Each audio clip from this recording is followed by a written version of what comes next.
je suis Marie-Carmelita Oracet. Ce soir, j'ai avec moi deux grands personnages, Oscar Fernandez et Evans Cadet. Bonsoir. Bonsoir. Et je dois vous dire que Oscar Fernandez est écrivain, un écrivain espagnol, et Evans Cadet est musicien, artiste, journaliste et aussi promoteur de la culture haïtienne au Mexique. Alors, messieurs, bonsoir, comment allez-vous? Très bien, merci. Je suis enchanté d'être ici avec vous. Je suis content d'être là aussi, surtout pour parler d'Haïti. Alors, comme je vous ai dit, Oscar est écrivain. Alors, Oscar, parle-nous un peu de votre œuvre.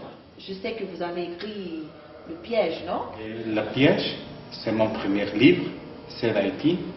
Et Haïti a été l'inspiration pour faire nos premiers travaux. Mais vous, dans votre livre, comment vous le présentez? Je vais, c'est mon première intention que tout le monde puisse voir Haïti.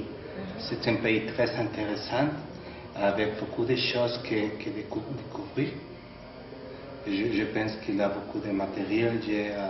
J'avoue, le voodoo, c'est une histoire de Bénin. On commence en Bénin beaucoup de temps avant. Je pense que Haïti, c'est un lieu avec beaucoup de couleurs, beaucoup de musique, beaucoup de littérature. C'est magique. Très magique, wow. C'est très magique. Intéressant. Et vous, Evans, un grand jeune artiste, alors, comment ça va? Parlez-nous un peu de vous. Ça va super. Je suis content d'être là avec vous pour cette revue et parler d'Haïti. Moi-même, j'ai fondé l'Organisation culturelle d'Haïti au Mexique en 2006 pour promouvoir la culture haïtienne au Mexique. Et puis également, j'ai fondé l'Ambiguïté, le premier groupe musical professionnel au Mexique. Tout ceci dans l'idée de faire connaître la culture haïtienne au Mexique. D'autant plus, comment je suis arrivé il y a peut-être 10 ans, les gens ne connaissaient pas d'Haïti. On parlait d'Haïti en se référant à la dictature des Duvalier ou bien en se référant au vaudou, mais de manière très marginale. D'où la nécessité, pour moi, à cette époque, d'apporter plus de lumière sur ce qu'est Haïti, et puis voilà, toute cette trajectoire jusqu'à aujourd'hui.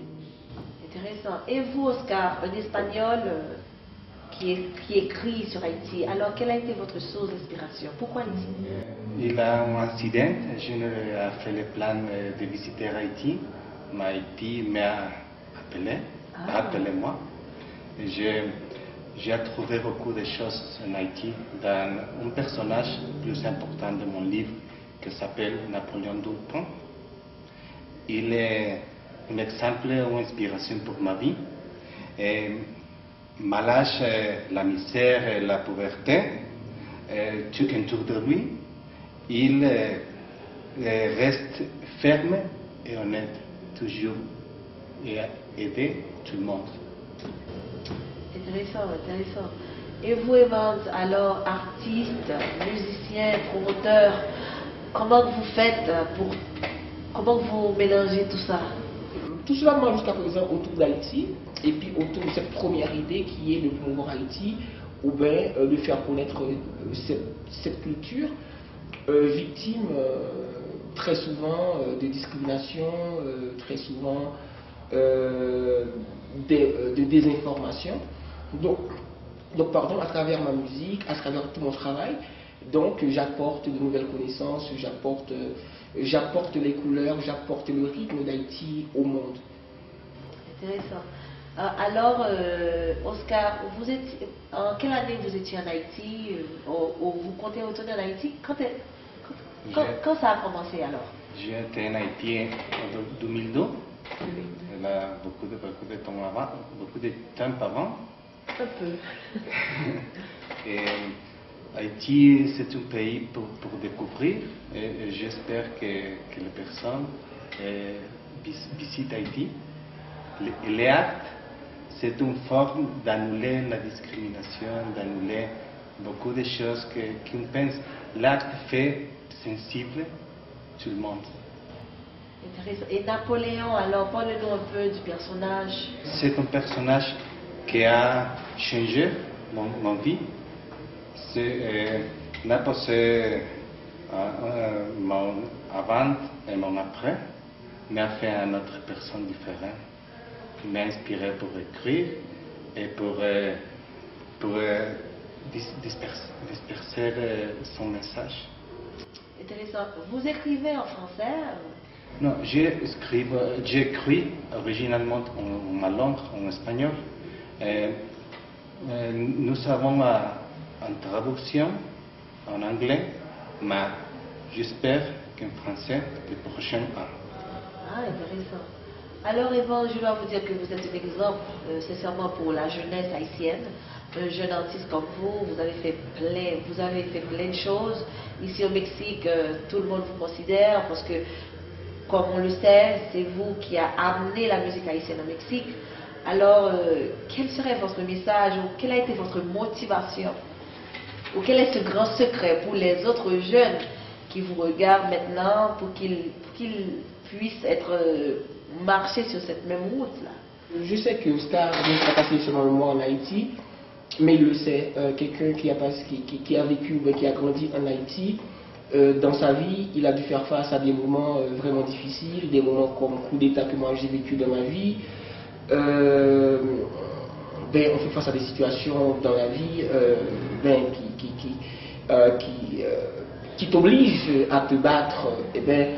Dans ma génération par exemple, beaucoup de jeunes n'ont pas atteint leurs 30 ans aujourd'hui.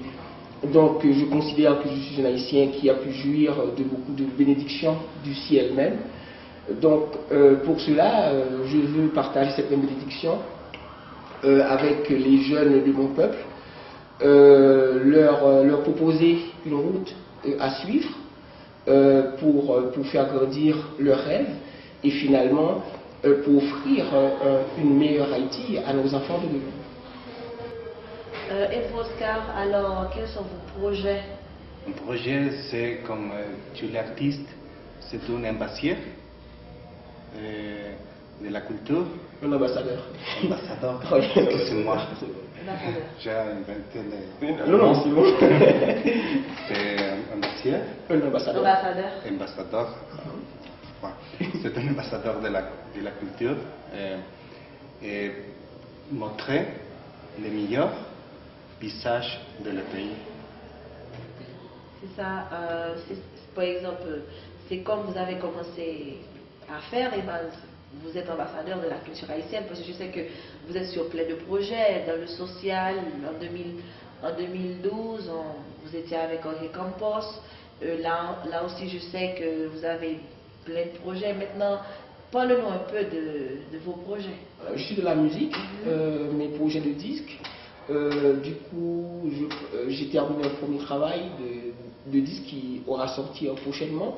Je vais travailler avec un grand artiste haïtien aussi qui devait être là à cette entrevue aujourd'hui, qui est Eddie François. On va travailler sur un disque pour les Caraïbes, et puis continuer ce travail que moi j'ai commencé au Mexique. Mais comme moi je te disais tantôt, tout l'honneur est pour moi aussi de voir. Pour moi, comme haïtien, je pense que c'est bien, c'est mon devoir de promouvoir Haïti. Mais par contre, voir tout l'amour qu'exprime Oscar pour Haïti après son passage, dire qu'un simple haïtien, un simple campagnard de 90 ans lui a changé la vie, c'est son avant et c'est son après. Je pense que c'est vraiment profond. Je pense que c'est des propositions qui amènent le monde vers un nouveau concept de pensée basé carrément sur l'amour, sur le partage et sur l'interculturalité. Je dis bravo et merci à Oscar, et puis on va pour la paix dans le monde. Très bien. Alors, Oscar, un message? Merci pour tout à mon corps et avec Naples et tous les femmes d'Haïti. Et toi, Evan? Amour, paix et harmonie. Et puis travaillons tous pour l'amour. Faisons l'amour et non la guerre, comme on dit souvent. Alors, merci à vous. Ça a été un plaisir d'être avec vous ce soir, Oscar et Evans. Alors, bonne chance, bonne continuité. À bientôt.